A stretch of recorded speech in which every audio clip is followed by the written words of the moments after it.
जय सदाशिव, जय शिव शंभु। श्रावण मास कथा श्रृंखला अध्याय 22। सर्व काम फलप्रद संकट हरण व्रत।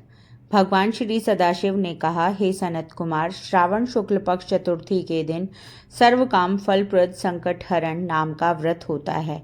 श्री सनत कुमार ने कहा, हे देव, किस विधि से व्रत और पूजा करनी चाहिए और किस प्रकार उद्यापन करना चाहिए, यह सब आप मुझे विस्तार पूर्वक बतलाइए।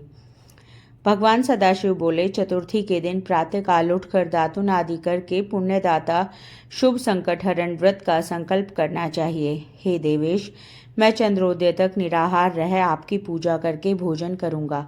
मेरे संकट को आप दूर कीजिए। हे द्विज श्रेष्ठ, इस प्रकार संकल्प करके काले तिलों से स्नान करके तथा सब आहनिक कार्य करके गणाधीप की पूजा करनी चाहिए। मनुष्य को उचित है कि वह अपनी शक्ति के अनुसार 3 मासे, 1.5 मासे या इससे भी कम सोने की प्रतिमा बनवाएं। सोने के अभाव में चांदी अथवा तांबे की मूर्ति बनवाई जा सकती है, लेकिन यदि साधक बहुत ही गरीब है तो मृत्तिका की प्रतिमा भी बनवा सकता है। किंतु जिस मनुष्य के पास पर्याप्त धन हो, उसे उस पवित्र धर्म कार्य के लिए व्यय करने में कंजूसी नहीं करनी चाहिए। पहले रमणीय अष्टदल कमल के ऊपर वस्त्र सहित घट स्थापना करनी चाहिए। जल भरकर उस पर पूर्ण पात्र तथा प्रतिमा रखकर 16 उपचार द्वारा वैदिक या तांत्रिक मंत्रों से पूजा करनी चाहिए। हे वत्स, तिल युक्त शुद्ध पवित्र घृत से 10 लड्डू बनाने चाहिए। उनमें से 5 गणाधीप के लिए रखने चाहिए। भक्ति द्वारा देवता की भांति उस ब्राह्मण की पूजा करनी चाहिए। फिर यथाशक्ति दक्षिणा देकर प्रार्थना करनी चाहिए। हे विप्र श्रेष्ठ, हे देव, आपको नमस्कार है। आपके निमित्त इन 5 लड्डुओं को फलों तथा दक्षिणा सहित दे रहा हूँ। हे द्विज श्रेष्ठ, आप इन्हें ग्रहण करें, आपत्ति से मेरा उद्धार करें। जो कुछ मैंने अधिक अथवा कम किया है, हे विरूप गणेश्वर, वह सब परिपूर्ण हो। सुस्वाद अन्नों द्वारा ब्राह्मणों को भोजन करवाना चाहिए। चंद्रमा को अर्घ्य देना चाहिए। अब तुम मुझसे उस अर्घ्य मंत्र को सुनो। क्षीर सागर संभूत सुधा रूप निशाकर तथा गणेश प्रीतवर्धन, आप मेरे अर्घ्य को स्वीकार करें।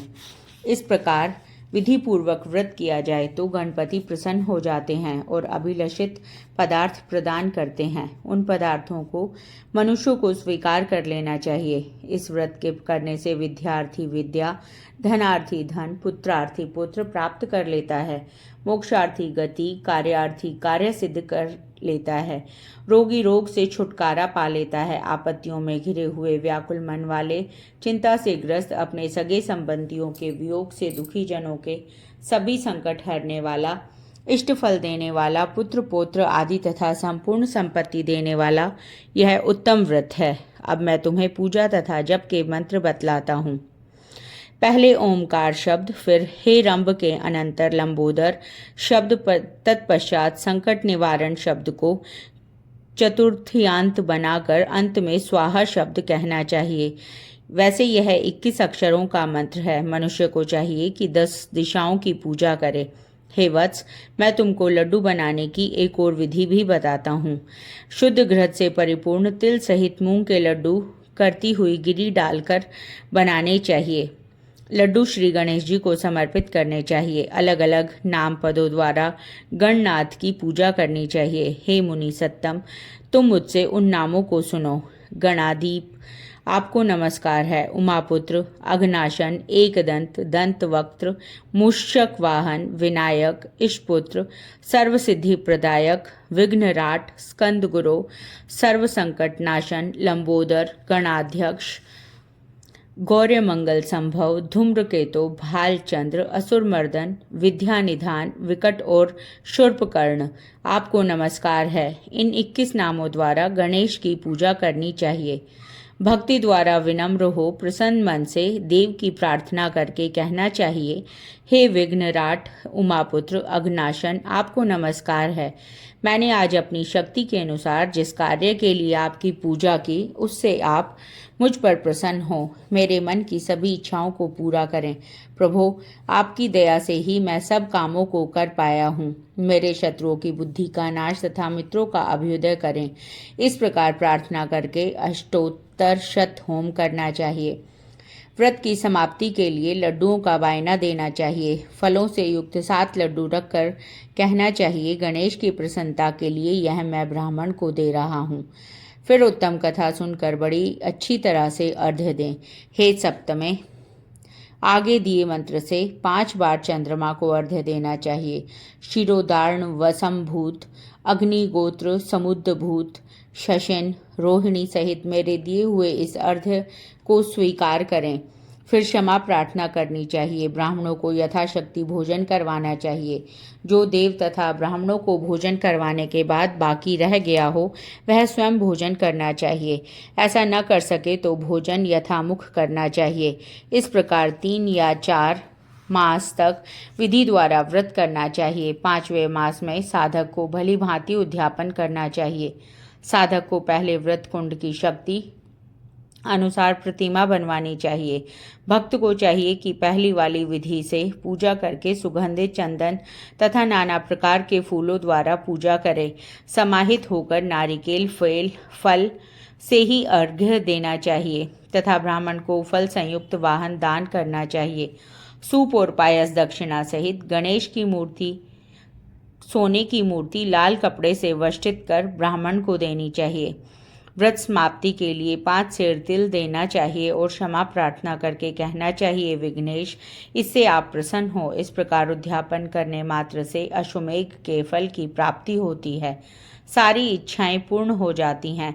सनत कुमार, मेरे कहने से पूर्व पार्वती ने इस व्रत को 4 मास तक संकल्प की प्राप्ति के लिए किया था। 5वें मास में उन्होंने कार्तिकेय को पुत्र स्वरूप में देखा था। महर्षि अगस्त्य ने समुद्रपान के समय इस व्रत को किया था। 3 मास के बाद उनको विघ्नेश के प्रसाद से सिद्धि प्राप्त हो गई थी। हे महामुने, इस व्रत को दमयंती ने 6 मास तक किया था। तभी उसको महाराज नल के दर्शन हो गए थे। अनिरुद्ध को खोजती हुई चित्रलेखा ने इसे किया। वह कहाँ गए, उन्हें कौन ले गया? वाणासुर के यहाँ जाने पर प्रद्युम्न व्याकुल हो गए। तब उनसे रुक्मणी ने बड़े प्यार से कहा, पुत्र, मैं तुमसे जिस व्रत को कहने जा रही हूँ तुम उसे ध्यानपूर्वक सुनो। पूर्व समय में तेरे जन्म काल के समय मेरे सौरी घर ने तुझको एक राक्षस चुरा ले गया था। बस मेरा हृदय तेरे वियोग से छलनी हो गया। मैं बिलखती थी कि मैं अपने सुंदर पुत्र का मुख कब देखूंगी। उस समय जब दूसरी स्त्रियों के पुत्रों को देखती थी तो मेरा कलेजा फटता था। मैं उन स्त्रियों के पुत्रों को देखकर कहती, कहीं यह मेरा पुत्र ही न हो। और इस प्रकार तेरे वियोग का दुख झेलते हुए कई वर्ष बीत गए। भगवत कृपा से हमारे यहाँ लोमेश ऋषि आ गए। उन्होंने मेरी दशा देखकर मुझे संकट चतुर्थी का व्रत करने का उपदेश दिया। उनके आदेशानुसार मैंने यह व्रत 4 बार किया। बस उसके प्रभाव से तुमने वापस लौटकर शंभासुर का वध किया था। यदि तुम इस व्रत को विधिवत करोगे तो तुम्हारे पुत्र का भी पता चल जाएगा और वह घर वापस लौट आएगा। हे तात, माता के आदेशानुसार प्रद्युम्न ने भी गणनाथ के प्रश्नार्थ इस व्रत को किया। उसी समय नारद जी ने आकर उनको बताया कि अनिरुद्ध वाणासुरपुरी में है। उसी समय प्रद्युम्न वाणासुर की नगरी में गए और वाणासुर को सैन्य सहित जीतकर अपने पुत्र को पुत्रवधू सहित ले आए। और प्राचीन काल में दूसरे देवताओं ने भी विघ्नेश के प्रीत्यर्थ इस व्रत को किया था। इस लोक में इस व्रत के समान सिद्धि देने वाला कोई व्रत नहीं, न ही इस व्रत का मुकाबला कोई तप या तीर्थ से ही कर सकता है। अधिक कहने से क्या लाभ? कार्य की सिद्धि के लिए दूसरा कोई व्रत नहीं। इस व्रत का उपदेश नास्तिक, अभ्यक्त और शठ को नहीं देना चाहिए। पुत्र, शिष्य या श्रद्धा युक्त साधु को तुम इसका उपदेश दे सकते हो। हे महामुने, तुम धार्मिक, विद्यानंदन तथा मेरे प्यारे हो, इसलिए मैंने तुमको इस व्रत का उपदेश दिया है। जय शिव शंभु, जय सदाशिव।